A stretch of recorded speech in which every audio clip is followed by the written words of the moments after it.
Hey, this is a short video about the Behringer 100 modules, especially the oscillators and some weird things that I found out when playing around with them.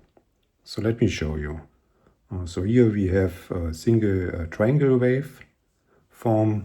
That's the oscillator 1, and here oscillator 2. And as you can see in the scope, just a nice triangle, and also what you can see, it's like an AC voltage.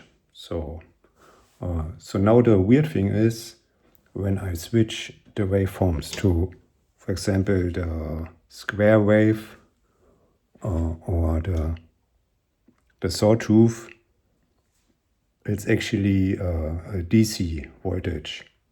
So there's a very strong DC offset. So I don't know if that is just something that Behringer has decided to do with their oscillators, or if that is also the case with the Roland modules that these modules are based on. So again, with this oscillator, same issue. It's both DC, also the sync output it's just DC voltage. Same here. And so I think it's really the oscillator circuits that they use, because when I tried the same with the LFO module, here we have the sine wave, and now if I go through the waveforms, triangle and sine wave are both AC voltage, but as soon as I switch to the other waveforms, it switches to DC voltage.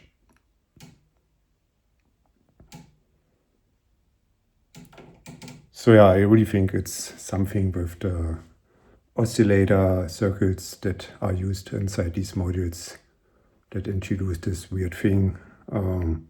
And of course, for oscillators, for audio signals, you really don't want to have just pure DC.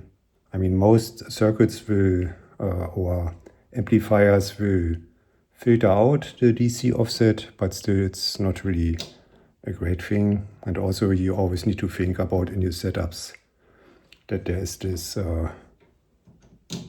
DC offset in there. Especially when you use the LFOs and you want to drive something with that.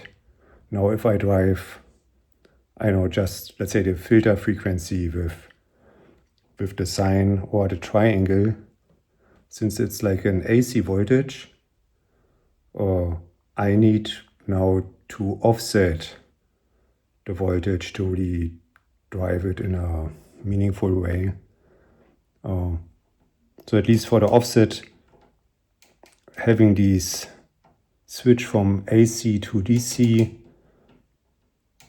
is really bad, because you constantly need to think about, okay, now I am this waveform, I need to offset some voltage here to compensate for that. And for the oscillators here, of course, it's not a great thing for audio signals to have that DC offset in there. So anyways, that's my rant for today. Hope you find it useful, or I don't know if you have encountered the same issue, or if it is just an issue with these two modules. Yeah, but I don't think so. That would be a really weird coincidence. So yeah, thanks for watching and see you in the next one.